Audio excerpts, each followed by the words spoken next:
Olá, estudantes de Teoria de Relações Internacionais. Meu nome é Igor Castellano da Silva, eu sou professor da Universidade Federal de Santa Maria, especificamente do Departamento de Economia e Relações Internacionais, e atualmente coordeno o Grupo de Estudos em Capacidade Estatal, Segurança e Defesa desse departamento. Eu trago para vocês hoje uma aula de Teoria de Relações Internacionais que serve tanto para curso de graduação em Relações Internacionais quanto para pós-graduação em Relações Internacionais. Isso porque o tópico abordado hoje é um tópico avançado em teoria de relações internacionais que lida com metateorias, né? Teorias que servem para avaliarmos o progresso e a organização de teorias científicas. Nesse caso, nós vamos tratar de uma metateoria específica, uma metateoria inovadora, que é a metateoria do filósofo da ciência Larry Laudan, é a metateoria problem-driven, ou seja, teorias guiadas pela solução de problemas, né? Um pouco diferente daquela ideia da teoria crítica, né? De problem-solving theories, não é bem isso. É teorias guiadas pela solução de problemas conceituais e empíricos. E como isso afeta as relações internacionais? É isso que a gente vai ver hoje. Por que que Larry Laudan pode ser importante para a discussão teórica de relações internacionais? Como que pode ser importante? Quais são as estruturas do pensamento dessa perspectiva metateórica e especificamente aplicado às relações internacionais, como isso tem se desenvolvido, né, com alguns exemplos também. Então fica aí comigo, vamos iniciar a aula. Bueno, começando então a nossa aula sobre metateoria problem-driven de Larry Laudan, aplicada à teoria de relações internacionais. Como eu já disse anteriormente, a nossa aula vai ser estruturada basicamente 4 partes, né? Uma parte inicial tratando por que abordar, né, essa teoria problem-driven de Larry Laudan aplicada à teoria de relações internacionais. A segunda parte, como aproveitar, né, ou compreender essa metateoria. A terceira parte, a possível aplicação e as discussões sobre ecleticismo ou ecletismo nas relações internacionais, que estão muito vinculadas a essa proposta de Larry Laudan, e a última parte, os exemplos aplicados às relações internacionais. Bom, iniciando então, por que, afinal de contas, nós vamos adotar essa perspectiva laudaniana nas relações internacionais? O ponto aqui fundamental é entender que as relações internacionais vêm nos últimos, pelo menos, 30 anos, refletindo internamente sobre a característica do desenvolvimento teórico da disciplina, sobre os critérios definidores de progresso teórico ou não da disciplina, então se a disciplina teve progresso teórico ou não, a partir de critérios distintos, e também os futuros e os rumos que a disciplina vai tomar nos próximos anos a partir destas perspectivas de progresso e de organização teórica. Essas perspectivas a gente pode chamar basicamente de epistemologia ou metateoria. Então, são teorias sobre como as teorias se organizam. Nesse caso, nós temos pelo menos 3 elementos, isso já tinha mencionado numa aula anterior, mas 3 elementos ou 3 visões metateóricas que são predominantes na teoria de relações internacionais. É uma mais difundida no início dos anos 90, né, uma perspectiva kuhniana da ciência, a ideia de revoluções científicas, de grandes debates. Vocês devem conhecer isso de forma muito proliferada nas relações internacionais, a discussão de grandes debates. Uma segunda perspectiva, uma visão mais lacatosiana, de Henri Lakatos, difundida também mais nos anos 2000, uma ideia de que não havia uma predominância necessária de um debate sobre outro, mas sim vários programas de pesquisa coexistindo ao longo do tempo e se desenvolvendo orientados por um núcleo duro específico, né, de pressupostos, de premissas e contrapondo suas hipóteses com outros programas de pesquisa científicos.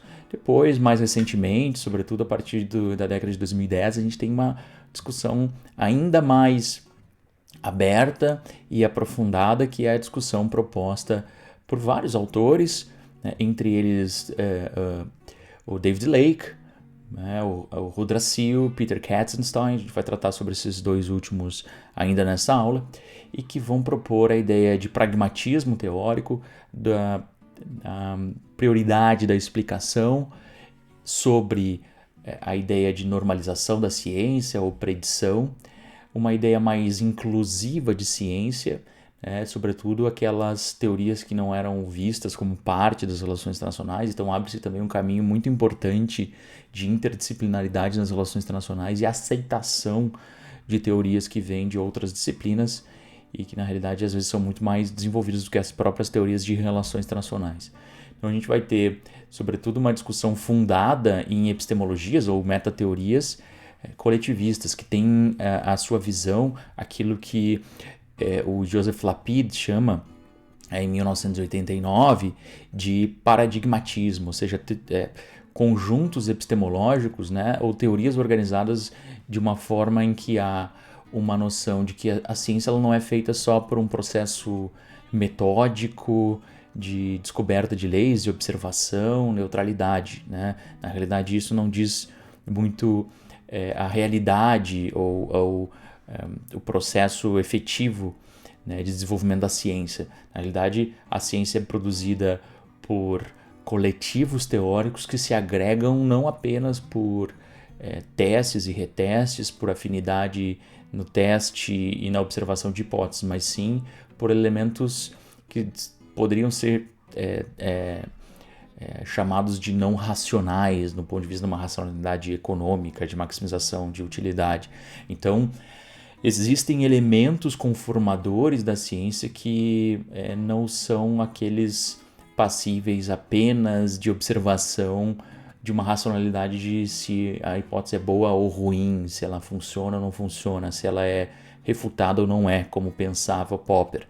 Então, existem elementos de valores, de ideias e ideologias que são compartilhados entre as correntes teóricas.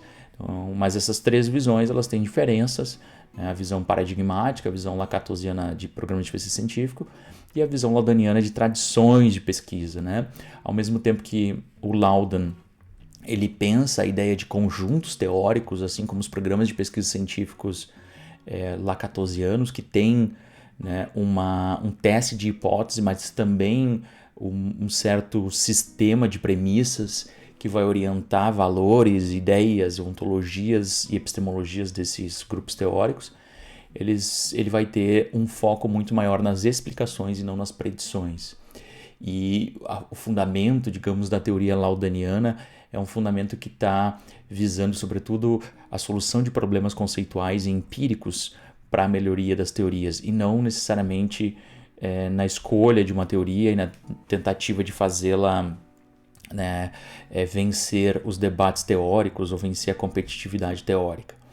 Então, todas essas perspectivas elas têm limites, é claro, e a visão laudaniana na ciência, que é muito própria desse terceiro momento do ecleticismo, que eu chamaria aqui, né, difundido cada vez mais na teoria de relações internacionais, vai criticar, sobretudo, os limites da visão kuhniana. Então, a ideia de que não existe, seria uma simplificação significativa limitar o desenvolvimento teórico das disciplinas de relações internacionais em grandes debates, porque os grandes debates eles excluem grande parte de uma produção teórica marginalizada na disciplina de relações internacionais, e também porque os grandes debates eles estabelecem, né, uma dualidade que nem sempre é vista. Existem elementos muito mais fluidos e difusos dentro dessa dualidade. Por exemplo, essa visão do terceiro debate de que existe um positivismo e um pós-positivismo, né?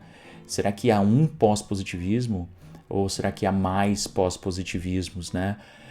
Até a visão, eu cheguei a discutir em aulas anteriores a perspectiva do que é positivismo e o que é pós-positivismo, né? A perspectiva do Joseph Lapide, que é quem estabelece essa visão kuhniana de forma mais significativa, mas também do próprio Robert Cohen, que vai estabelecer o debate entre reflexivistas e racionalistas.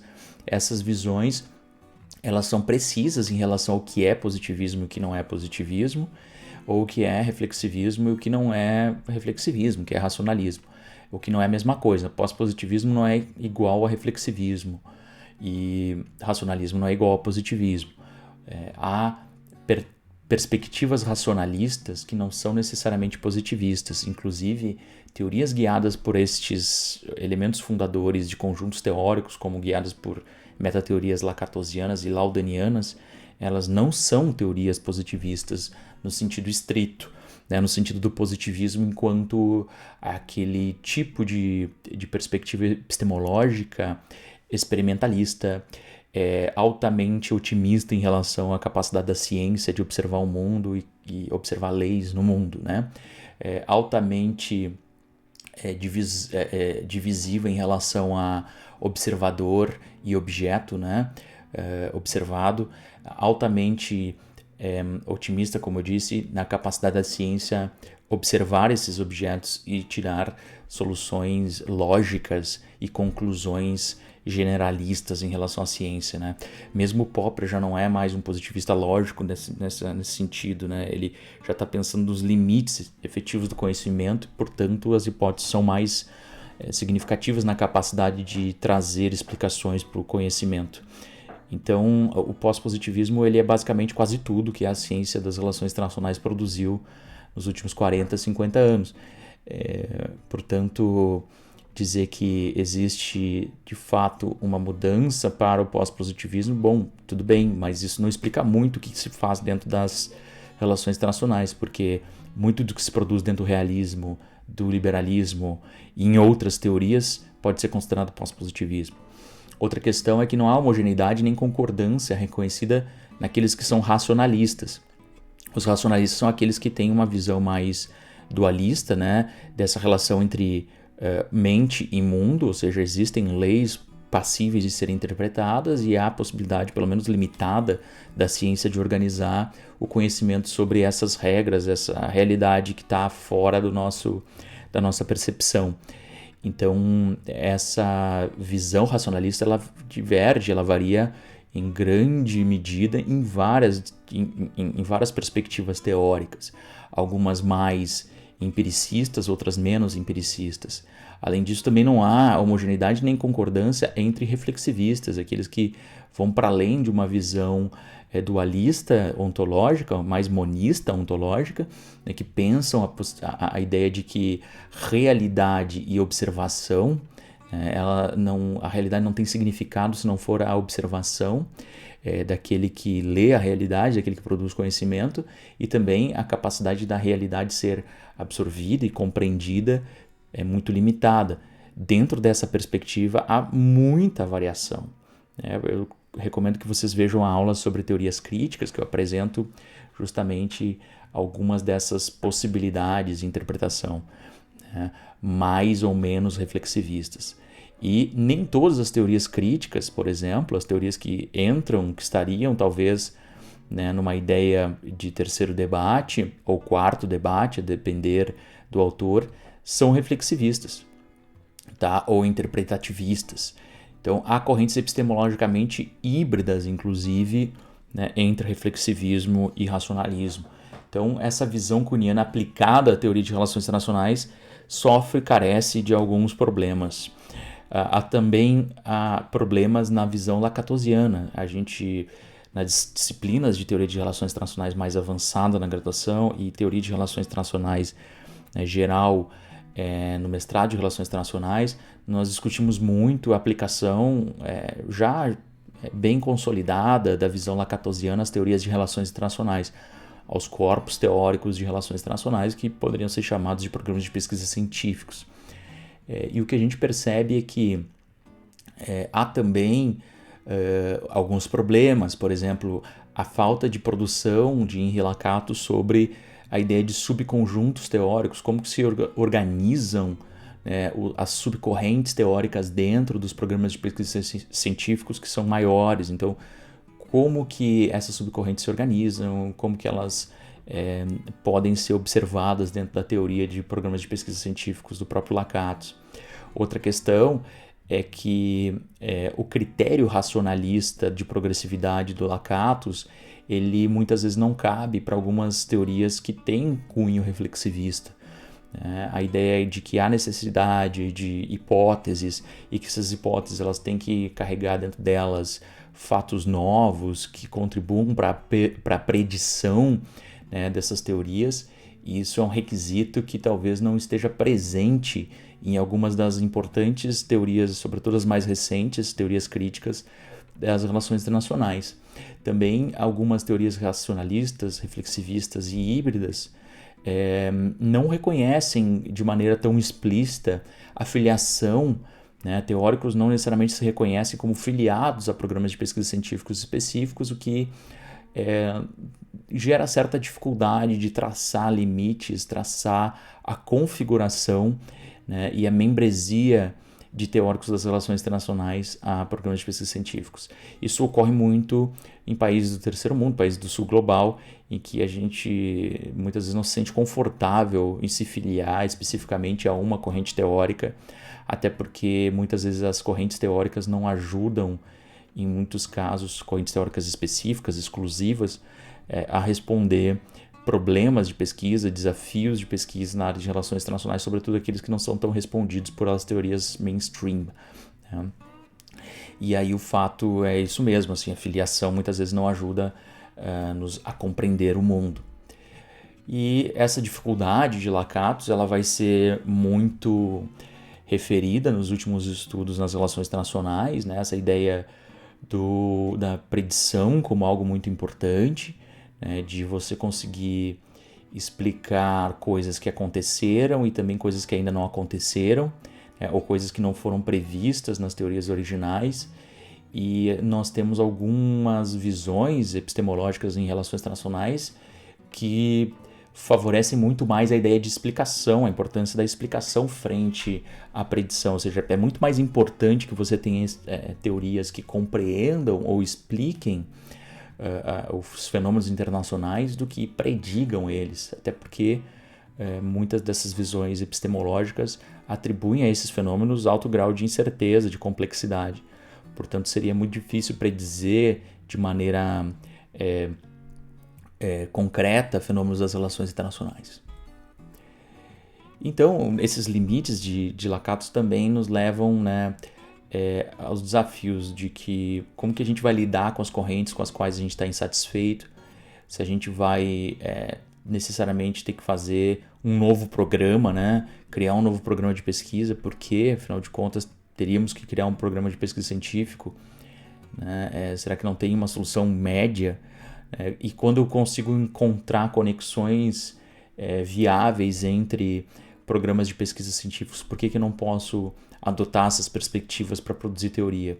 Não que o Lakatos diga que não pode, né? Mas a concepção quase rígida dos programas de pesquisa científica e suas fronteiras, elas criam custos à produção de complexos teóricos mais compartilhados. E no caso aqui especificamente, os problemas que estão para além das realidades observadas nas primeiras teorias de relações internacionais ou nas teorias dominantes. Então, a forma talvez que possa nos ajudar a romper com essas teorias iniciais, as teorias de Kuhn e Lakatos, possa ser mudar a orientação sobre como traçar o caminho de desenvolvimento do conhecimento. Tá? E isso envolve um processo de transformação de uma abordagem guiada por teorias, ou seja, organizada previamente por um quadro teórico, que envolve uma filiação, né, e um trabalho para o desenvolvimento daquele quadro teórico, sempre pensando na integridade daquele quadro teórico, na evolução daquele quadro, mas também na competitividade frente a outros quadros teóricos, né, por uma outra vertente, uma outra perspectiva. A outra perspectiva que a gente tem quando a gente vai fazer uma pesquisa científica, ou desenvolver ciência, é a perspectiva object-driven, né? A gente vai atrás de um objeto. Então, no caso das relações internacionais, eu quero compreender o Brasil, política externa brasileira, ou eu gosto de estudos asiáticos, ou gosto de estudos do Oriente Médio, da África, e ali nós vamos tentar compreender o objeto. Muitas vezes a visão teórica que a gente vai adotar para observar esse objeto ela é omitida, então isso pode produzir um problema, e a gente muitas vezes reduz a problematização teórica, né? A gente recorrentemente nós vemos em trabalhos científicos, em trabalhos de conclusão de cursos de graduação, mestrado, doutorado, às vezes inclusive no doutorado, é uma reduzida problematização teórica das escolhas. Então parece que basta escolher o objeto e justificar a escolha do objeto. E adota-se então um ecletismo, né, um ecleticismo frouxo, que é fazer um caldeirão de teorias sem uma justificativa clara e um regramento, né, de organização das hipóteses ou das afirmativas e premissas teóricas que ali estão. Um caminho de rigor, nesse caso mesmo sem teorias estabelecidas, né, é o processamento de fontes, da historiografia, é tentar, no processamento empírico, conseguir desenvolver um bom trabalho, um trabalho que traga novidades empíricas importantes, e que não necessariamente vai discutir com teorias. Então, simplesmente a ideia de trazer uma novidade histórica, então a política externa brasileira em período X não foi desenvolvimentista, foi liberal, uma novidade histórica. Então, pode ser também uma grande contribuição nesse sentido de object-driven, o que mostra que não necessariamente precisa haver um desenvolvimento teórico nessa parte. Mas se a gente for para a necessidade aqui de uma discussão de teoria de relações internacionais, a gente tem uma outra possibilidade, que seria uma possibilidade meio termo, digamos assim, e que ainda carece de teorias, de fundamentação teórica, que é a visão problem-driven, que é o foco da aula de hoje. Na visão problem-driven, você vai inicialmente pela necessidade, pelo interesse de resolver problemas conceituais e empíricos. E problemas conceituais e empíricos que são contextualmente importantes, né? E depois é que ocorre efetivamente, talvez, a escolha do quadro teórico. Mas primeiro você tem que organizar a capacidade teórica de explicar esses problemas, de trazer soluções para esses problemas. E nessa organização ainda é possível se estabelecer condições de transgressão paradigmática, ou seja, condição de combinação pragmática de correntes e tradições de pesquisa. Então, essa ideia de tradições de pesquisa é uma ideia assim, bom, você tem uma tradição que existe, que tem consolidação, que tem premissas e teorias e metodologias estabelecidas, mas que buscam resolver tal problema que, para sua resolução, há necessidade de inovações. E essas inovações podem ser, inclusive, inovações ecléticas. Essa é a proposta de Larry Laudan, com a qual a gente vai trabalhar a partir de agora.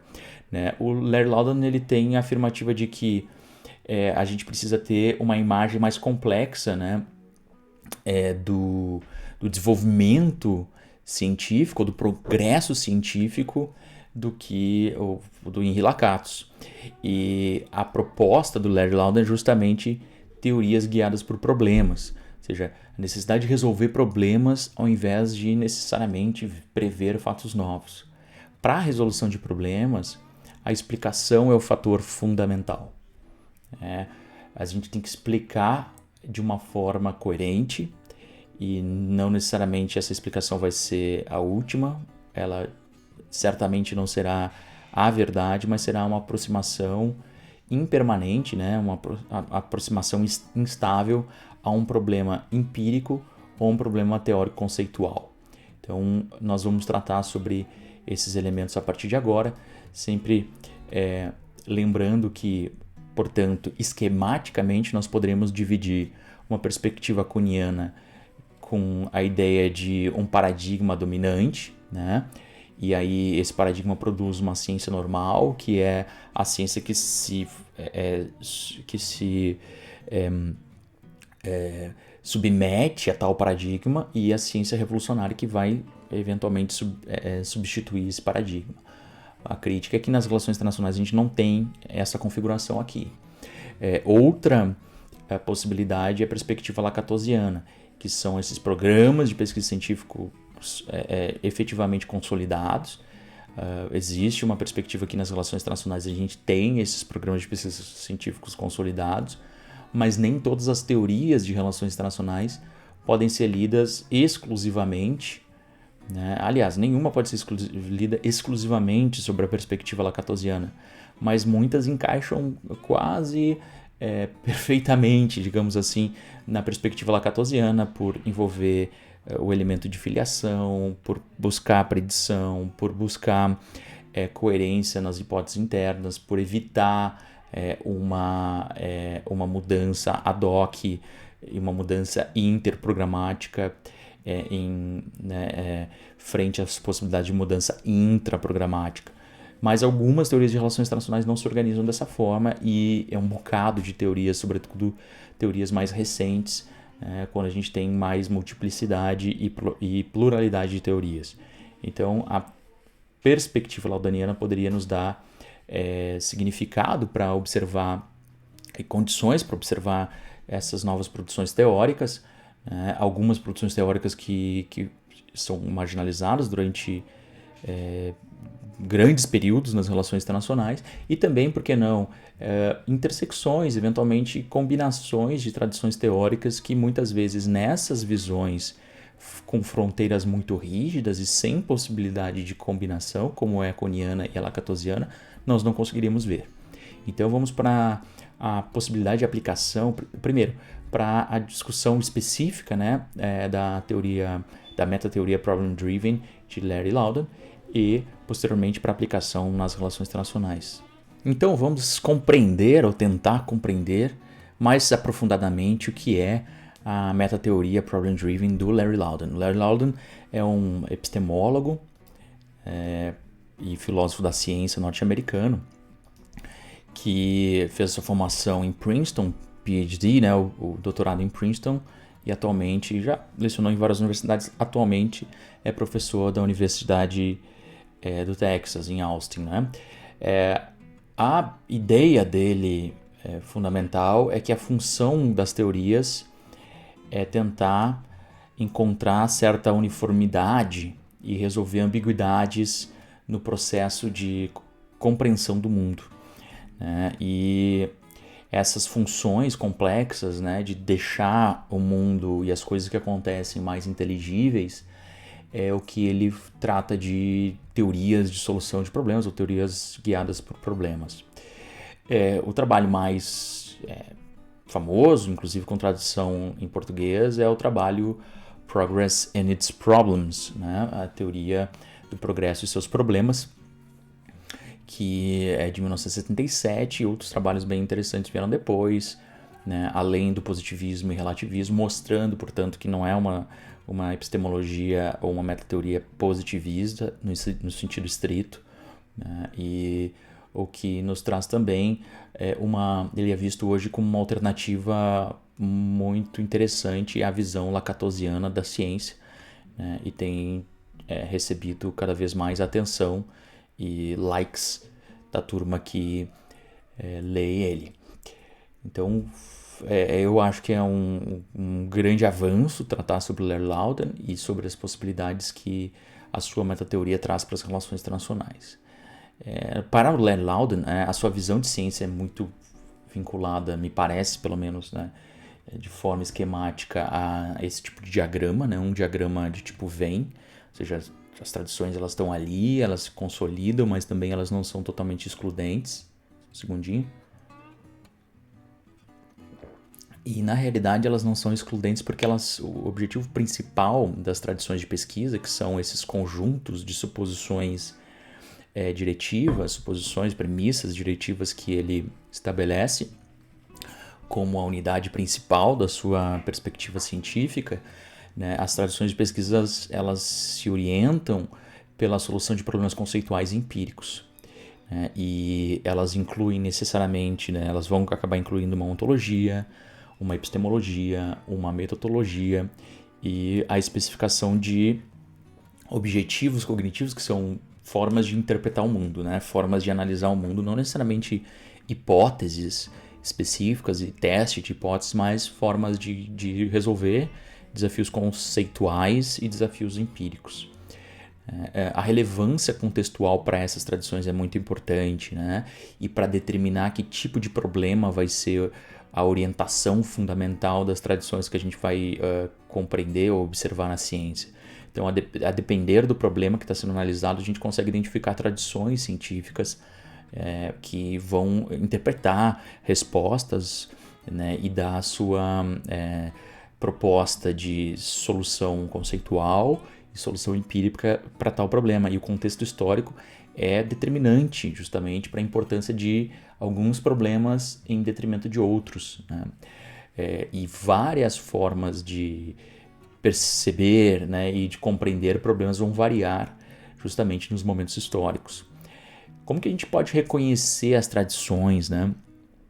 Há formas mais fluídas de reconhecimento de tradições que podem vir inclusive de elementos indutivos, por exemplo, encontrar tradições de pesquisa pelo grau de proximidade ou distância de redes de citação.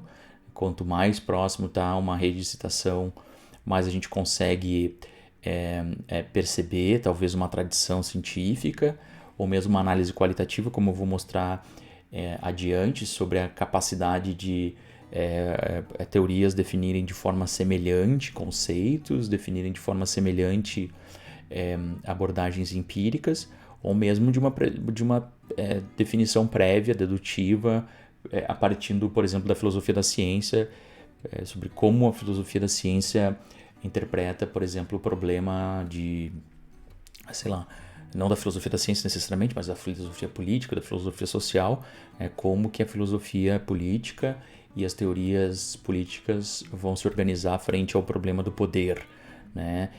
Não necessariamente você tem que ir na análise dos livros, do material que é publicado, mas de uma compreensão prévia, teórica, dedutiva, é possível também organizar e mapear essas diferentes tradições. É um método interessante de mapeamento de tradições de pesquisa e que cabe muito bem nessa perspectiva laudaniana de ciência, justamente porque tem uma visão das possibilidades de intersecções. É o método do próprio Giovanni Sartori. Ele também é complementar ao método, à metateoria do Larry Loudon, porque ele percebe a possibilidade de solução, né, de estratégias de definição conceitual, o que se aproxima muito da ideia da importância da definição conceitual ou da solução de problemas conceituais por parte do Larry Loudon. E as estratégias de conceituação, de definição conceitual, podem ser múltiplas, né, e transitar entre diferentes, poderíamos dizer aqui nesse caso, tradições, né, de definição conceitual. Aqui o modelo de Giovanni Sartori toca em algumas possibilidades, né, de você definir problemas conceituais e dar sua proposta de definição do que seria um conceito ou definição conceitual, seja um conceito que tem que incluir todas as propostas, ou melhor, apenas aquelas visões que são interseccionais, um conceito que envolve tudo, inclusive aquilo que é excludente entre diferentes tradições, e um conceito clássico que seria, digamos, a origem, né, historicamente ou cronologicamente, aquilo que produziu originalmente uma definição conceitual. Então tem formas de observar conceitos, de organizar conceitos e de dar propostas para a solução de desafios, né, conceituais. Então o Giovanni Sartori vai trazer essa visão. Aqui o Giovanni Sartori lido pelo professor Pedro Fonseca, né, professor de Economia Política e Desenvolvimento Econômico Brasileiro da Universidade Federal do Rio Grande do Sul, que consegue fazer esse mapeamento mais claro de alguns textos de definição e estratégia conceitual do Giovanni Sartori, e que, na realidade, o desafio é tentar mapear esses conceitos ou a forma como a literatura define esses conceitos e aí organizar de alguma maneira as tradições de pesquisa a partir de definições conceituais. É uma das formas. Aqui um exemplo, como já estava mencionando, né, do próprio professor Pedro Fonseca, de definição, de tipos de definição conceitual para o termo desenvolvimentismo. Então, a definição do significado de desenvolvimentismo, nesse caso, está muito vinculada a características do conceito, né, questão conotativa, então envolve industrialização, envolve um projeto nacional, envolve intervencionismo e as possibilidades, né, de definição que podem ser apenas vinculadas a uma das características, a duas das características, as três características, né? E também as possibilidades aqui, isso na primeira parte da literatura, e na segunda parte, inclusive, de atores políticos, né? De atores políticos que adotam programas de desenvolvimento. Então, na realidade, é uma questão empírica aqui também, vindo de questões empíricas, ou seja, da aplicação do problema, né? Ou assim, das políticas desenvolvimentistas, o que a gente consegue compreender enquanto um núcleo comum. Nesse caso, o núcleo comum seria esse trinômio, ou seja, industrialização, projeto nacional e intervencionismo, e a aplicação na prática, né? Basicamente, a grande maioria na prática aplicou esse trinômio, especificamente, né? Industrialização, projeto nacional e intervencionismo, e alguns adotaram o trinômio mais, né, alguma coisa, né? Outros adotaram o trinômio mais, por exemplo, aqui, essa intersecção no meio adotou. Essa aqui, ponto A, excludente aqui, adotou exclusivamente o núcleo comum, esse trinômio. O ponto A mais C, né, e C, adotou o trinômio mais redistribuição de renda. E aqui o ponto intersecção geral adotou as três coisas, né? O trinômio mais reforma agrária e redistribuição de renda. E aqui o B e o C adotou exclusivamente, Castro, né? A reforma agrária e redistribuição de renda sem adotar o núcleo comum. Então percebam que envolve tanto uma aplicabilidade, né, do ponto de vista denotativo, ou seja, aplicabilidade prática em casos, quanto uma perspectiva conotativa, ou seja, de quais as características do conceito. Essa progressividade, portanto, ela consiste justamente, para o Larry Laudan, ao contrário do Lakatos, em substituir uma teoria, né, por outra, ou seja, sendo que essa teoria pela qual a gente vai abrir mão das nossas teorias anteriores, elas têm que oferecer ganhos líquidos na solução de dificuldades empíricas e conceituais, ou seja, de aplicar a compreensão teórica que a gente tem no mundo conceitual e empírico. Então, o fundamento aqui é resolver problemas na ciência, sobretudo transformar problemas não resolvidos, que são problemas que nenhum resolve, que nenhuma teoria resolve, e anomalias, que são problemas que a sua teoria proposta não está resolvendo, mas outra está resolvendo, em problemas resolvidos. Então não é necessária uma corroboração inicial automática, o uso de empírico, mas o próprio desenvolvimento conceitual teórico já é visto como uma possibilidade interessante. Tá? Então, uma teoria resolve um enigma de pesquisa mesmo se não for corroborado ou apresentado os dados que confirmam a resposta. Então, a explicação ela surge, sobretudo, do ponto de vista conceitual e teórico antes de ser empírica. E os conceitos frutíferos eles são muito mais importantes do que o próprio conteúdo empírico excedente e a confirmação. Então, isso também destoa bastante do Lakatos, que coloca a importância, né, aquele elemento de superar o ad hoc 2, que é não ter comprovação empírica. Mesmo com um avanço apenas, exclusivamente teórico-conceitual, no caso do Larry Laudan, você já estaria progredindo. Uma possibilidade aqui também, novamente, do ponto de vista da exerção, né, da organização de uma estratégia de pesquisa para aprimorar a progressividade de teorias, nós poderíamos pensar, de novo, no Sartori, aqui especificamente, né, o livro de 2011 sobre métodos, né, e definição conceitual na ciência política. Nós poderíamos trazer uma necessidade que você tem de combinar para aumentar a capacidade de conceitos se relacionar com o plano empírico, ou seja, melhorar conceitos para que haja possibilidade de teste empírico. Aqui ocorra então um equilíbrio entre conotação e denotação, ou seja, o quanto que o significado do conceito vai ter do ponto de vista da intenção, né, da linguística, a ideia de intenção com S, nesse caso, da linguística, o que aquela palavra, o que aquele termo, ele significa do ponto de vista das suas categorias, né? O que, por exemplo, sistema internacional, que categorias envolvem sistema internacional, ou industrialização, que categorias, ou desenvolvimentismo, né? Que categorias envolvem desenvolvimentismo. E aí a denotação, a extensão, que é onde se aplica do ponto de vista do objeto, né? Em que casos se aplicam, do ponto de vista espacial, ou seja, em todo o globo, em todos os países, ou apenas em regiões específicas. E do ponto de vista histórico, na história da humanidade, ou na modernidade, ou no período pós-Guerra Fria, ou em momentos históricos do sistema internacional. Então, tudo isso envolve necessariamente a observação de algum equilíbrio, né? Então, se você vai para nível mais abstrato, do ponto de vista da conotação, né, criando conceitos mais universais, seria aqui é o contrário, né? Você cria conceitos universais aumentando a extensão, ou seja, a aplicabilidade daquele conceito, né? Aumenta a denotação e diminui a conotação, ou seja, diminui o número de características daquele conceito para que ele consiga ser aplicável e que a teoria tenha uma complexidade minimamente equilibrada, né?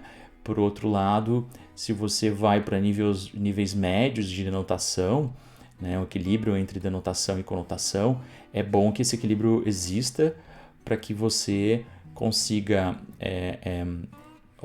descrever mais características do processo, né, e também comparar essas características entre alguns casos, não muitos, mas que também haja um equilíbrio. Então é um trade-off existente aqui, e o nível baixo, né, de abstração é o nível em que você tem quase descrição, então tem pouquíssimos casos, então o objeto referente é quase ou muito próximo de e aqui você tem muitas características do fenômeno, então que você vai discriminar, que você vai descrever. Então a definição ela é muito contextual, a intenção é quase máxima das características do fenômeno e a extensão é quase mínima, né, das características do fenômeno. Portanto, o Giovanni Sartori ele dá uma sugestão para que a gente evite, né, uma teoria pouquíssimo abstrata, né, uma teoria em que não tem, que é pura descrição, ou seja, que você tem apenas um caso e apenas um processo. Ele, inclusive, acha que essa baixa abstração não auxilia tanto a produção teórica, mas, sobretudo, ela ajuda muito a gerar hipóteses, né? Depois que essa observação é feita, produz hipóteses. O nível médio seria o mais interessante de teorias de médio alcance, e teria que cuidar no nível mais alto de abstração para que você não aumente, junto com a extensão, aumente a quantidade, né, de possibilidades de aplicação daquele termo. Então, sistema internacional pode ser usado para tudo, ordem internacional pode ser usada para tudo, poder pode ser qualquer coisa, né? Pode ser tanto poder brando, poder duro, pode ser convencimento, pode ser capacidade de afetar, de não ser afetado, pode ser um bocado de coisas e que a gente não consegue nem saber o que é, afinal de contas, poder e como transformar isso em algo operacional, para a nossa compreensão do mundo. Então isso produz, quando a gente aumenta muito os significados, as categorias do termo, né, e também a possibilidade de abrangência disso. Então poder é a mesma coisa em qualquer momento histórico, em qualquer espaço. A gente vai aumentando a possibilidade de stretching, né, de concept stretching, ou seja, de alargamento, esticar conceitos para fazer com que qualquer coisa se encaixe naquele conceito. Isso é muito ruim, isso não produz progressividade conceitual. Então é isso que a gente tem que evitar efetivamente nos nossos trabalhos. E aí, outra questão da progressividade é a progressividade que envolve possibilidade de transgressão das tradições de pesquisa, ou daqueles grupos de significados, né, de premissas com significados. Então, como que poderia ser feito isso, né? Diversificando entre teorias, né? Transgredindo fronteiras, com um objetivo maior de resolver problemas, desde que isso ajude a resolver problemas teóricos e empíricos, ou conceituais e empíricos.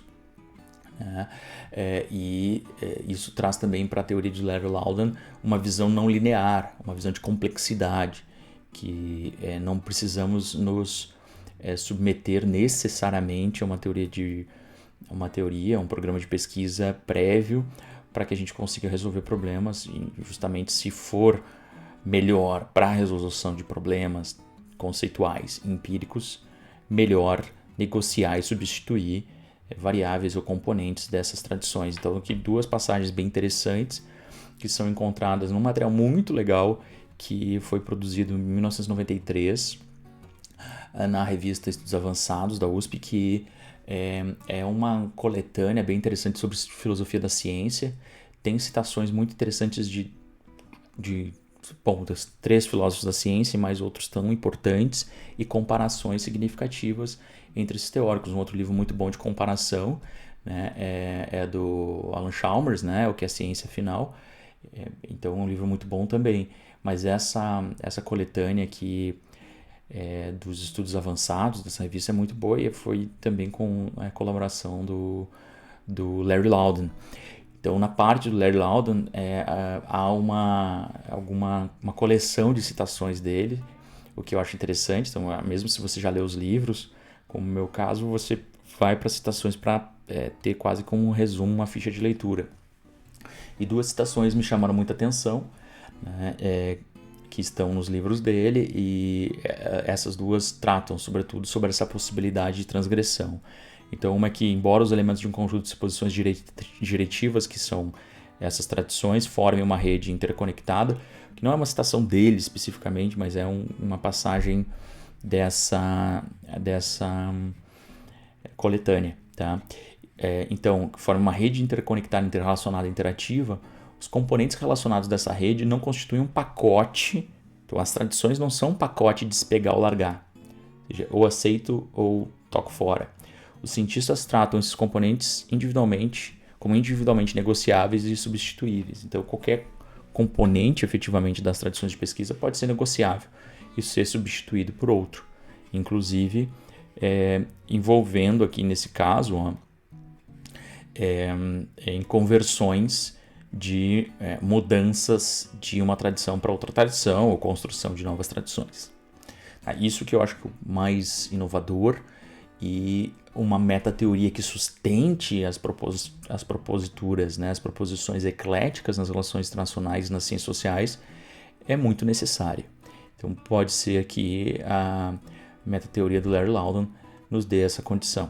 Então vamos para a aplicação da metateoria Problem Driven do Larry Laudan às relações internacionais. Nesse caso, a aplicação às relações internacionais, ela parte muito dessa discussão que foi mencionada anteriormente, e a possibilidade de abertura a partir dos anos 2000, e sobretudo anos 2010, de uma discussão sobre ecletismo, nas relações internacionais, ou paradigmatismo nas relações internacionais, fundado numa visão pragmática.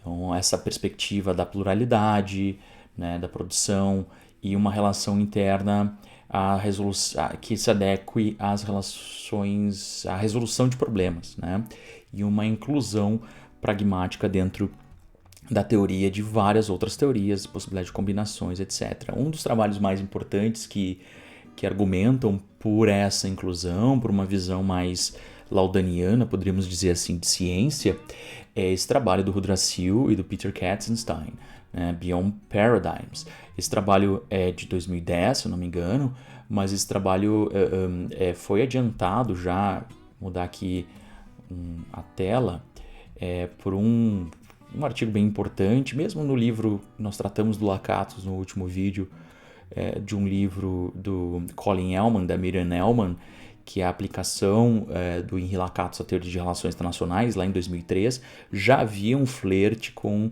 a possibilidade alternativa de adoção do Larry Laudan para as relações internacionais. Talvez o texto mais impactante que trouxe essa possibilidade novamente É o texto do Dave Lake, numa edição muito relevante aqui do European Journal of International Relations, de 2013, que trouxe um debate sobre a existência de teorias de relações internacionais, a progressividade e os caminhos para se seguir.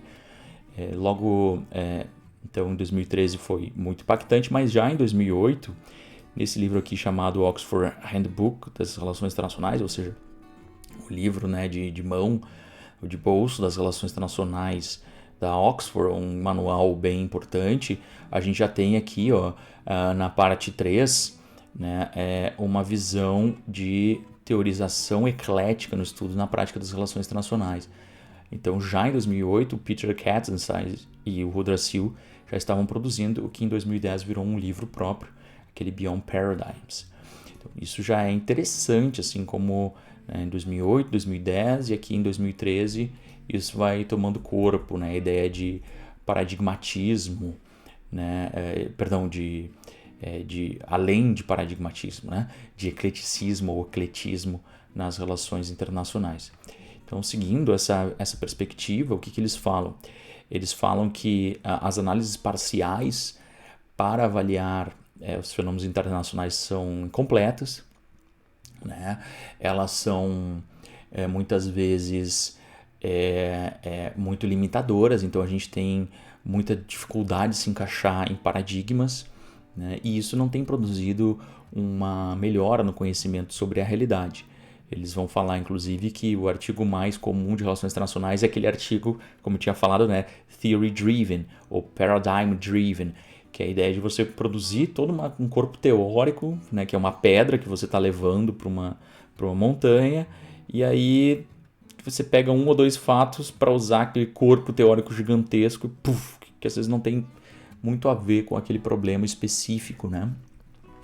Então, para que se orientar por teorias se as teorias não estão ajudando a organizar o nosso conhecimento e a resolver problemas conceituais e empíricos?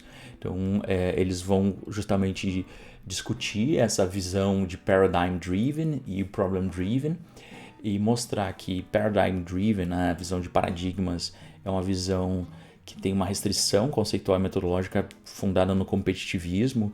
Você está mais preocupado em vencer o combate teórico do que em solucionar questões cruciais, né, para o mundo e para o contexto, né? E você tem muito mais justificativo de progressividade pela acurácia, né, ou melhor, pela validade metodológica e epistemológica daquele sistema, do que pela relevância, né, tanto empírica quanto normativa.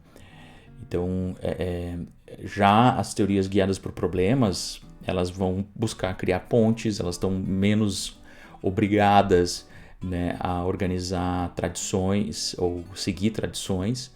Então, vão buscar criar pontes e capacidade de colaboração entre tradições que poderiam ser vistas anteriormente como incomensuráveis. E essas pontes são justamente formando quadros teóricos novos, modelos analíticos novos, que muitas vezes são modelos analíticos ecléticos para resolver problemáticas fundamentais. E aí, a possível solução desse pragmatismo teórico é expandir, né, segundo eles, as possibilidades de diálogo e experimentação criativa, né, e isso poderia produzir um progresso intelectual muito grande. Então aqui é justamente a permutação de conceitos, de métodos de análise e também da capacidade empírica. Eles dizem que não é necessariamente parcimonioso, muito embora assim, o conceito de parcimônia é um conceito super problemático, então deveria também ter uma definição melhor do conceito de parcimônia, o que significa. O James Lee Ray, naquele livro de 2003 do casal Ellman, ele vai dizer especificamente, né, que a parcimônia ela está muito mais vinculada à capacidade de você explicar com as variáveis que são suficientes e necessárias para a explicação, né, mas do que o número específico de variáveis. Então, parcimônia não quer dizer que você tem que ter uma causa para um fenômeno, mas que você tem que ter tantas causas quanto necessárias para a explicação. Então, se for necessário e se for, né, suficiente para a explicação, isso é a parcimônia. Portanto, aqui não deixa de ser parcimonioso caso os modelos sejam complexos, mas necessariamente complexos. Tá? E o pragmatismo teórico, ele fica entre, né, justamente aquilo que o Lerland coloca, né, entre relativismo e positivismo. Ele não é reflexivista do ponto de vista de ignorar a possibilidade de hipóteses ou de testes, né, mais específicos ou de causalidade, mas ele também não cai num positivismo ingênuo ou empiricista. Né? E aí, toda a pergunta sobre qual problema conceitual empírico que vai ser adotado, né, para o processo de desenvolvimento teórico deve se relacionar com uma pergunta de o que vale a pena responder, de qual maneira e quais os objetivos. E valorizando o diálogo entre ciências sociais, né, e cientistas sociais, né, e questões normativas que muitas vezes não têm como ser observadas e mensuradas na visão lacatosiana de ciência. Muitas vezes o Lakatos, como que ele vai atribuir valor e progressividade à normatividade? E aqui, se a normatividade consegue resolver problemas empíricos e conceituais, ótimo. Então, que não há problema algum com normatividade na ciência. Então, os pontos principais que esses dois autores colocam, né, em relação, nesse artigo especificamente do Oxford Handbook, e em relação aos estudos ecléticos, né? É uma noção ontológica de que conhecimento ele deve ter mais um objetivo, o guia do conhecimento, o caminho do conhecimento deve ser trilhado muito mais para resolver os problemas sociais, né, ou teóricos, do que simplesmente a filiação. Né? A gente não pode esperar que a gente desenvolva uma teoria por completo para conseguir resolver esses problemas. Segundo, que a produção do conhecimento ela precisa integrar aspectos do saber e fazer. Né? Ela não precisa ser blindada ou limitada por fronteiras teóricas pré-estabelecidas. Outra questão de que a resolução de problemas é um processo coletivo, então você pode propor a integração e aceitação também de teorias de outros acadêmicos. E nesse sentido, o projeto acadêmico se torna muito mais cooperativo, né, mais socializado, mais coletivo, mais inclusivo. E também muito mais engajado na ação social, muito mais engajado na necessidade de resolver problemas e de auxiliar os processos de desenvolvimento. Obviamente, parece que é um mundo de felicidade, de alegria, mas tem grandes desafios. Os desafios, sobretudo, de a gente não produzir aquele ecletismo ou ecleticismo frouxo. E para isso a gente tem que necessariamente entender, né, a complexidade conceitual, né, evitar problemas de indefinição conceitual ou de abrangência conceitual que foram mencionados lá quando falamos de Sartori, né, rever estudos, né, ter um repertório analítico e teórico muito maior do que simplesmente a teoria que você tem afeição, pela qual você tem afeição. Portanto, é muito mais fácil você se integrar a um programa de pesquisa científico prévio. Eu vou me integrar ao realismo e ler tudo que tem do realismo e ignorar todo o resto. Aqui não, você tem que ler um bocado de cada tradição de pesquisa para conseguir fazer qualquer tipo de iniciativa transteórica, iniciativa integrativa de teorias. Você precisa conhecer um bocado de cada uma dessas teorias e a complexidade então se torna cada vez maior. Tá? Também não é uma síntese, porque as tradições elas não vão ser substituídas necessariamente. Você vai buscar a integração de tradições, eventualmente você pode até dar um nome para essa proposta sua, mas isso não vai substituir as tradições e ela não vai se tornar necessariamente degenerativa só por causa de uma solução de problemas. Então tem um alto alta carga de elemento histórico nas tradições, né? E os programas de pesquisa também vão continuar existindo, então é importante reconhecer essas ideias de programa de pesquisa científico, porque muitas teorias vão continuar nesse processo de produção conforme uma meta-teoria lacatosiana. Então, conhecer e reconhecer, né, as estruturas de programas de pesquisa científicos é muito importante para que você também veja um menu de possibilidades e a forma de organização interna dessas tradições. Que, inclusive, a visão lacatosiana sobre o programa de pesquisa científico é uma visão muito interessante sobre como, inclusive, as tradições de pesquisa podem estar sendo organizadas. Às vezes, o Laudan ele não tem uma teoria sobre a organização interna, especificamente das tradições de pesquisa, né? Sobre como se há hierarquia ou não entre as hipóteses e as premissas das tradições. Então, o Lakatos tem uma teoria mais consolidada sobre isso, né? Então, você pode ler ainda as teorias sobre o ponto de vista lacatosiano ou sobre o ponto de vista laudaniano. Né? E é importante reconhecer essas duas possibilidades de leitura, até para entender melhor as teorias, para aprimorar os conhecimentos sobre elas. Tá? Aqui, então, na possibilidade de estudos ecléticos, inclusive nas relações internacionais, é importante estabelecer especificamente combinações coerentes. Isso aqui também fui instigado pela Valentina Haag, uma estudante aqui do mestrado de Relações Internacionais, que lembrou uma forma de organizar, então, algo que eu sempre trouxe nas minhas disciplinas, a ideia de que as contradições entre pressupostos de diferentes tradições teóricas, elas são muito menores do que a gente costuma atribuir. Então, o núcleo duro do realismo, o núcleo duro do liberalismo ou das teorias da hegemonia, o núcleo duro não é tão... Esses núcleos duros não são tão contraditórios quanto parecem. A gente teria que ir direto nas premissas, ir direto nas hipóteses para ver se há realmente uma contradição. Então, a forma de mencionar essa contradição e de operacionalizar matematicamente com a matemática booleana de conjuntos seria o seguinte: então, eventualmente, se a gente tivesse uma tradição 1, 2 e 3, né, claramente contraditórias, em que as premissas são realmente contraditórias, mas isso não me parece ser o caso das teorias de relações internacionais.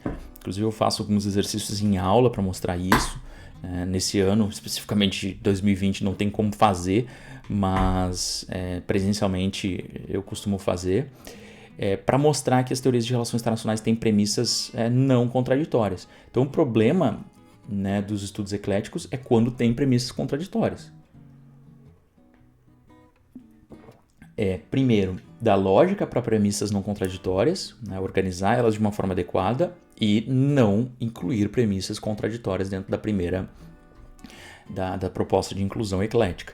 Nesse caso, tradição 1, tradição 2 e tradição 3, a gente tem A, B e C. Né? Na tradição 2, não A, não B e não C. A notação aqui poderia ser também um traço em cima do A. O complemento é o 0 e 1, né? A notação binária da matemática, da álgebra booleana. E a tradição 3, que é o não C, o não D, né? E o E e o F. Supostamente, assim. Vamos dar letras para as hipóteses, né, ou as premissas dessas tradições. Então, para a combinação, um exemplo para a combinação é que você não pode integrar na combinação eclética que você está propondo, né, pressupostos, premissas ou hipóteses contraditórias. Se você integrar, você vai estar errado. Então, é isso que às vezes a gente está fazendo nas relações internacionais sem ter a clareza, quando a gente faz um ecleticismo frouxo. Então, a gente tem, por exemplo, A e não A aqui E, né? Na matemática, na álgebra booleana também o E é o xizinho, né? Ou é a estrelinha, como se fosse o produto, né? Então, A, E, não A, E, C é coerente? Não, não é coerente, porque você tem uma contradição ontológica aqui entre A e não A. Mas A, não B e não C, embora o não B não esteja aqui, você não tem uma contradição dizendo que é impossível você englobar, né, o não B num ponto eclético aqui. Porque o que tem de ecleticismo neste ponto aqui, derivado do A, é isso aqui. O que tem derivado da tradição 1 é o A. O que tem derivado da tradição é o A e o C, no caso, né? O que tem derivado da tradição 2 é o não B. Mas não quer dizer que tem A e que tem C, que deveria ter o B aqui nesse ponto eclético. Né? Você pode fazer escolhas que sejam coerentes, desde que não coloquem a mesma coisa aqui, né? Eu colocar o D e o não D, eu colocar o C e o não C. Né? Mas outras possibilidades que podem estar aqui presentes, né? São possibilidades viáveis aqui para o nosso contexto. Então, o nosso contexto aqui de aglutinação de diferentes teorias em propostas ecléticas. Depois a gente vai ver agora, então, uma possibilidade, né, na área de relações internacionais com os exemplos na nossa área. Bom, em relação aos exemplos na disciplina de relações internacionais, eu pego aqui alguns dos mencionados pelos trabalhos do David Lake, de 2013, e pelo trabalho do Peter Katzenstein e do Rudra Sil, de 2008, né? Tem alguns exemplos interessantes, assim, por exemplo, a ideia aqui do trabalho sobre identidade e poder na política externa americana. Então, nos trabalhos de política externa, de análise de política externa, isso aparece muito, né? A possibilidade de você integrar perspectivas sobre poder, sobre identidade, sobre formação de atores, a visão do código operacional, inclusive, né? Na formação das lideranças de política externa. Então, como que o próprio poder dos Estados Unidos e a sua posição, né, no sistema internacional vai também ser mediada por uma relação de embate da identidade dos Estados Unidos sobre o que ele quer ser no mundo. Então, mesmo com um poder maior, mesmo com a capacidade destacada no sistema internacional, as ações dos Estados Unidos não vão ser necessariamente aquelas previstas pelo balanço de poder, justamente porque tem um balanço de identidade muito importante que vai orientar a política externa. Outra possibilidade aqui, no caso da China, né, do David Kang, a ideia de que o poder, né, as ideias e as preferências, as crenças e normas e identidades compartilhadas na região do leste asiático, né, e do sudeste asiático também, se a gente for pensar de uma maneira mais ampla, podem explicar não só uma relação de balanço de poder, mas também uma relação de alinhamento, que por mais que a China tenha hoje capacidades diferenciadas, estados tendem a aliar com a China justamente por algumas dessas variáveis que não são necessariamente variáveis de poder, ou de poder material, como costuma se utilizar.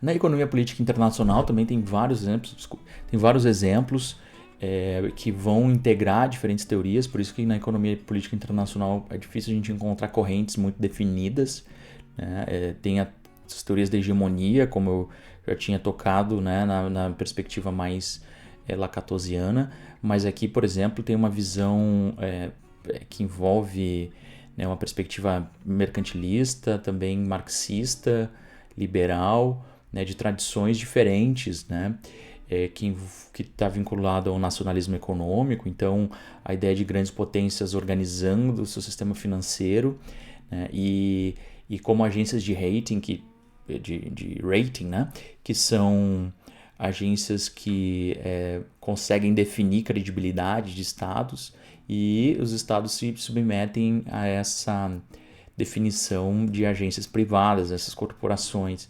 Então, como que tanto elementos privados, né, e públicos estão relacionados num processo de organização internacional.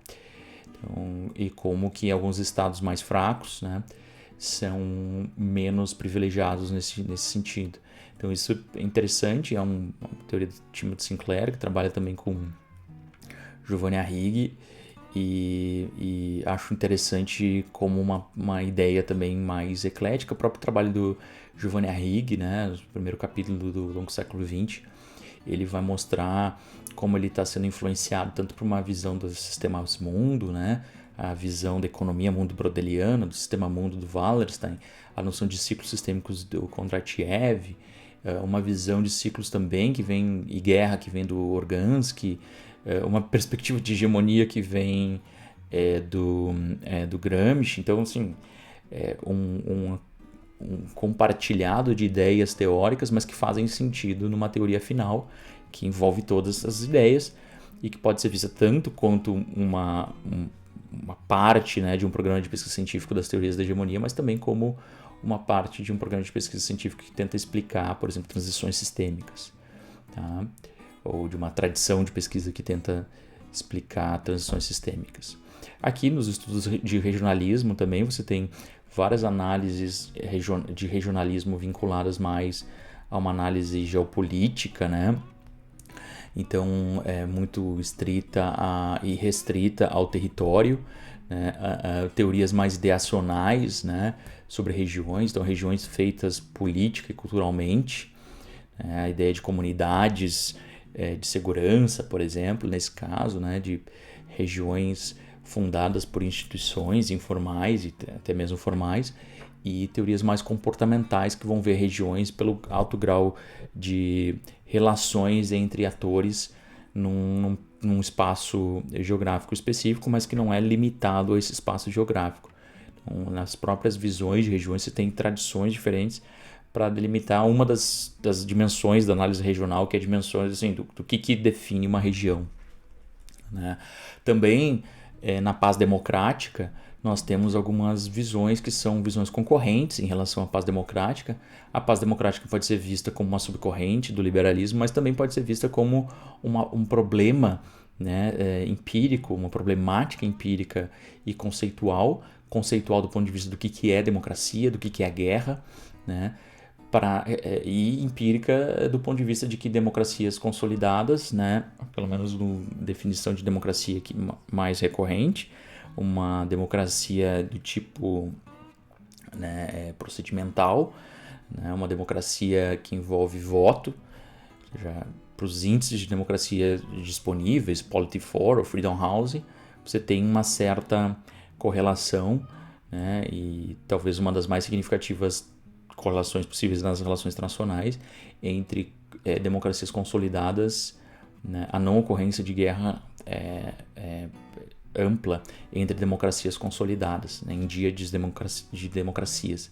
Então você tem explicações, você tem uma problemática primeiro envolvendo o que é democracia, né? Então uma discussão sobre a definição de democracia, sobre a definição de guerra, sobre o processo de democratização em si, quando que isso vai afetar mais ou menos na ocorrência ou não de conflitos armados. Também a existência de uma corrente daí mais explicativa, né, a corrente normativa, que vai dizer que essa realidade existe pela a coexistência de um respeito republicano, ou uma visão institucional que vai dizer que nas democracias os governos são mais responsivos e mais controlados, né? Ou também uma visão mais crítica que vai justamente questionar, né, outros casos de democracia fazendo guerra com autocracias, o tipo de guerra, quanto que dura a guerra, né, e outras variáveis que parecem estar explicando, como o capitalismo, ou as polaridades, ou as alianças precedentes ao próprio fato de serem democracias. Então, nesse caso, por exemplo, da paz democrática, o insight normativo, né, da democracia, então democracias não fazem guerra entre si, ou no insight lá kantiano de que repúblicas possibilitariam eventualmente uma paz compartilhada, né, na ideia de paz perpétua. Então essa perspectiva normativa trazida às relações internacionais pelo Michael Doyle, ela leva a uma observação empírica e a produção de teorias, né, que vão melhorar conceitualmente e empiricamente essa análise e também tentar explicar esses resultados. Então, essas diferentes aqui, o David Lake está mostrando, né?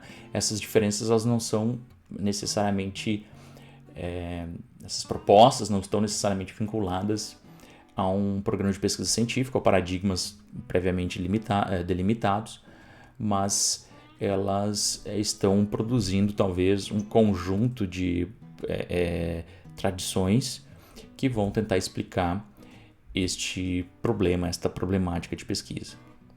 Antes de eu chegar nas conclusões, nas considerações finais, eu também tenho um exemplo, que é um exemplo de uma pesquisa produzida aqui no âmbito do GCAP, do Grupo de Estudos em Capacidade Estatal, Segurança e Defesa, que eu estou tentando procurar. Um segundinho. Pronto, achei. Então é uma pesquisa que nós temos desenvolvido aqui. Eu coordeno a pesquisa, já estamos no estágio final, e a Ana Luísa Vedovato, mestre pela Universidade Federal do Rio Grande do Sul, Programa de Estudos Estratégicos Internacionais, e o Arthur Lerr-Maumann, que é mestrando do Programa de Relações Internacionais da Universidade Federal de Santa Catarina. Eles foram meus bolsistas, trabalharam há muito tempo no GCAP e ainda trabalham no grupo, e nós temos um projeto que é para tentar definir tradições de pesquisa que produzem em relação ao conceito de ordem internacional. Então aqui, uma apresentação que nós realizamos no último encontro nacional da ABRE, da Associação Brasileira de Relações Internacionais, e já submetemos o artigo à publicação, está em processo de avaliação.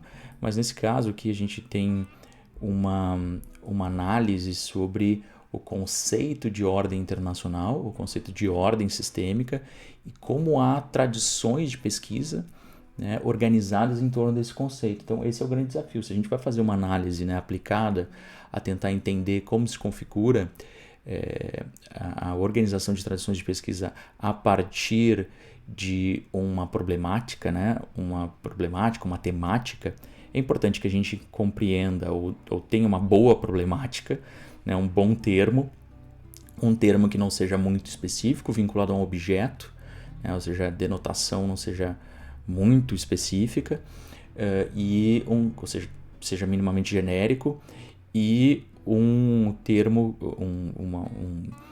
um conceito cujo termo não seja muito amplo do ponto de vista das características e que seja aplicável à nossa área. Então, não adianta a gente utilizar termos de outras áreas que não são aplicáveis às nossas áreas, que não são um problema efetivo nas nossas áreas, nem um conceito que não tenha necessariamente impacto empírico, né? Então, ou seja, exclusivamente vinculado a um objeto. Então, não adianta muito a gente fazer assim, uma pesquisa sobre research problems, tentando entender diferentes tradições de pesquisa que vão tratar do estado logístico no Brasil. Não, nesse caso é um teórico ou poucos teóricos que estão propondo essa ideia de estado logístico. Agora, de desenvolvimentismo, sim. São vários teóricos, já tem um corpo teórico e não é aplicado necessariamente apenas ao Brasil ou apenas um período de política externa brasileira, de política industrial brasileira ou política econômica brasileira. Então, nesse caso, ordens internacionais ou ordens sistêmicas casa bem, é um conceito muito utilizado, um conceito muito popular e tem pouca definição clara sobre o conceito. Há uma multiplicidade de definições ou de usos recorrentes sem muita precisão. Outros conceitos interessantes, o problema do gênero nas relações internacionais, né? A problemática do gênero, a problemática da raça, da colonialidade, da cooperação institucional, a problemática da intervenção militar, a problemática dos direitos humanos, do meio ambiente. Então, são problemáticas mais recentes e que vão organizar teorias ou tradições de pesquisa que estão muito mais preocupadas em resolver esse contexto, né, essa problemática contextual, do que se filiar a correntes teóricas específicas. Vamos dar uma olhada então nesse exemplo de ordens internacionais. Como é que a gente fez? A gente organizou uma pesquisa bibliométrica, né, um levantamento bibliográfico que nos colocou então 20 textos principais, né, que são esses 20 textos aqui analisados. Então, fizemos uma seleção por meio de um software de levantamento bibliográfico, que eu faço inclusive uma aula sobre ele aqui, o Publish or Perish, e nós definimos os textos mais citados excluindo aqueles que eram manuais especificamente, mas aqueles textos que definem ordem internacional ou ordem sistêmica. E aí a gente tentou encontrar, fazendo essa abordagem de tipo Sartori, né, tentando utilizar diagramas de Venn para definir as possibilidades de organização desse conceito em tradições. E pegamos 6 dimensões, se não me engano, né? Figura 2, isso, figura 3, isso, 4. Dentro das dimensões estipuladas, nós colocamos 1, 2, 3, 4, 5, 6, isso. E em três aspectos, mas em 6 aspectos, mas em 3 dimensões amplas, né? Uma dimensão de definição, uma dimensão estrutural, né? E uma dimensão funcional. Então, na dimensão de definição, o que é a ordem, uma definição estrita do que é a ordem, e aqui a gente já começa a ver que o que seriam os programas de pesquisa científicos originais, né, já não estão sendo respeitados na organização desses autores sobre o que são ordens internacionais. Então, alguns atribuem implícita ou explicitamente ao comportamento recorrente, a instituições ou a poder. Aqui a ideia do princípio ordenador. Então, as ordens representam o que, afinal de contas? No princípio ordenador, elas existem nesses princípios ordenadores. Esses princípios ordenadores são viáveis, e a gente vê aí uma composição também, né, que respeita a ideia de anarquia, mas que às vezes faz a possibilidade de situações de existência de anarquia no mundo empírico muito mais fluidas do que a realidade teórica. Do ponto de vista da estrutura, né, definições em que estabelecem a possibilidade de uma ordem estável em bipolaridade, multipolaridade, unipolaridade. A ideia das funções de uma ordem internacional vinculadas à sobrevivência dos estados exclusivamente, a dominação e a reprodução de interesses dominantes, ou a estabilidade e benefícios compartilhados na ordem.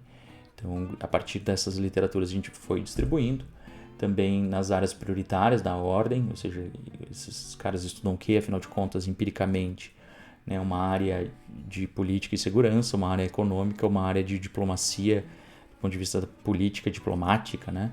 E sociedade.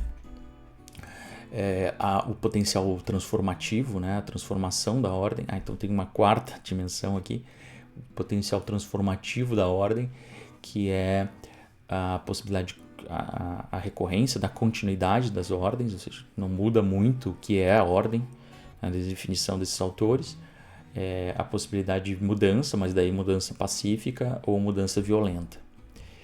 E aí depois nós tratamos de atribuir valores de proximidade, de distância desses diferentes autores a partir dos 6 aspectos observados, e a gente encontrou a organização de redes, né, de redes que vão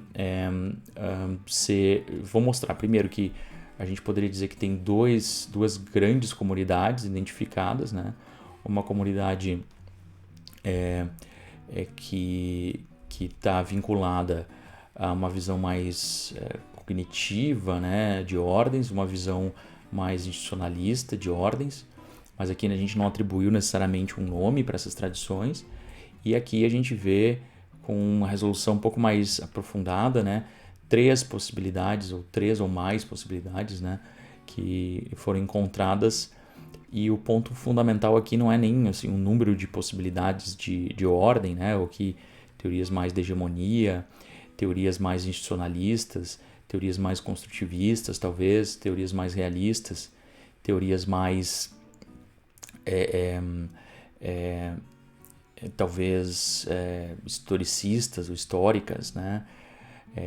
Ou continua construtivista, né, da ordem. Então você tem a possibilidade de nomear essas teorias, inclusive com o nome das teorias ou dessas tradições, com o nome das teorias mais originais.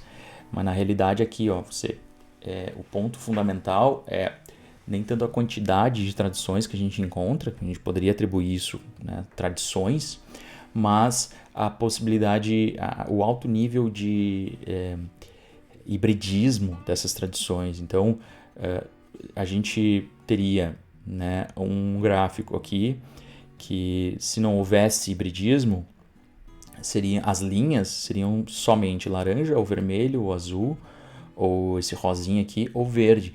E na realidade as linhas aqui elas são uma combinação de várias cores, o que mostra que muitas dessas teorias são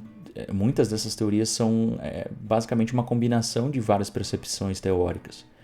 E que talvez isso conte melhor a história das teorias de relações internacionais do que uma visão prévia fundada em pertencimentos teóricos de partida, que a gente imagina de partida que exista. Então é uma visão um pouco mais indutiva, né, fundada na definição conceitual dessa turma aí sobre ordens sistêmicas e ordens internacionais, e que nos possibilita achar talvez tradições de pesquisa que não se conformam com os programas de pesquisa científicos mais populares das relações internacionais, e também que tem alto grau de ecleticismo, alto grau de combinação, né, e mistura, né, e transposição daquelas tradições estabelecidas. Bom, então para finalizar, eu acho que é importante a gente colocar na mesa, ou na tela no caso aqui, a importância de uma abordagem de tipo problem-driven para a teoria de relações internacionais, e também os custos, né, os desafios para que isso seja bem realizado, ou seja realizado adequadamente. A importância justamente é que esse modo de se fazer ciência, o modo de se produzir teoria, se entender teoria, pode gerar, né, tipos de teorias mais dialogadas, né, mais ricas e mais complexas. Os desafios disso estão vinculados claramente, né, a falta de padrões e normas que premiam o progresso científico, né? Então você não tem uma coletividade que vai premiar necessariamente aquela teoria, aquele esforço teórico, mas sobretudo a ideia de complexidade pode ser premiada. Você também pode sofrer críticas às correntes estabelecidas, ou seja, você está usando o que é da minha teoria, mas não sabe usar. Ou eu não te empresto a visão da minha teoria sobre poder, por exemplo. Então, aquela ideia do nosso espaço, né, de cada um o seu quadrado, e você não se meta nas produções teóricas do que seria uma tradição específica. Outra possibilidade que eu já tinha mencionado anteriormente é a ideia do risco, né, de conceitos pouco criteriosos ou muito gelatinosos. Usa o que for disponível, mas isso poderia ser superado justamente por uma análise conceitual, uma produção, né, e um desenvolvimento conceitual um pouco mais sofisticado, como é sugerido pelo método Sartori. E outra questão que eu acho que é mais difícil é que precisa de maturidade teórica, precisa tempo e esforço, né, para fazer algo coerente e criterioso do ponto de vista da combinação teórica, do estudo das teorias e da capacidade dessas teorias serem rigorosas e efetivas. E aí, por onde começar, a última questão sobretudo, ir para esses caminhos de tentar encontrar tradições derivadas de problemas conceituais. Eu acho que é o primeiro passo, né? Ver os desafios, propor uma ideia de problemática das relações internacionais com base nos contextos e na produção teórica, e ver, a partir da definição e da problematização daqueles conceitos, como que as teorias estão sendo organizadas. A partir daí é possível, então, ousar teoricamente, pensar em novas formas de compreender tais fenômenos, e aí aplicar essa ousadia teórica ao mundo empírico, aos testes que vocês têm interesse de fazer sobre as relações internacionais históricas ou contemporâneas. É isso aí, pessoal. Espero que tenham gostado da nossa aula sobre metateoria Problem Driven de Larry Laudan aplicada a teoria de relações internacionais.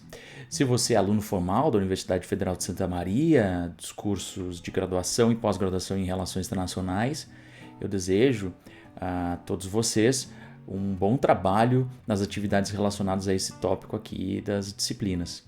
Se você não é aluno formal da Universidade Federal de Santa Maria, eu convido a acessar o site da Universidade Federal de Santa Maria e também as plataformas de redes sociais e site do Grupo de Estudos em Capacidade Estatal, Segurança e Defesa, além dos cursos de graduação em Relações Internacionais e pós-graduação em Relações Internacionais, para que tenham acesso a este e mais outros conteúdos inovadores de abordagem das relações internacionais, especificamente aqui nesse caso de teoria das relações internacionais. Até a próxima, fiquem bem e um abraço.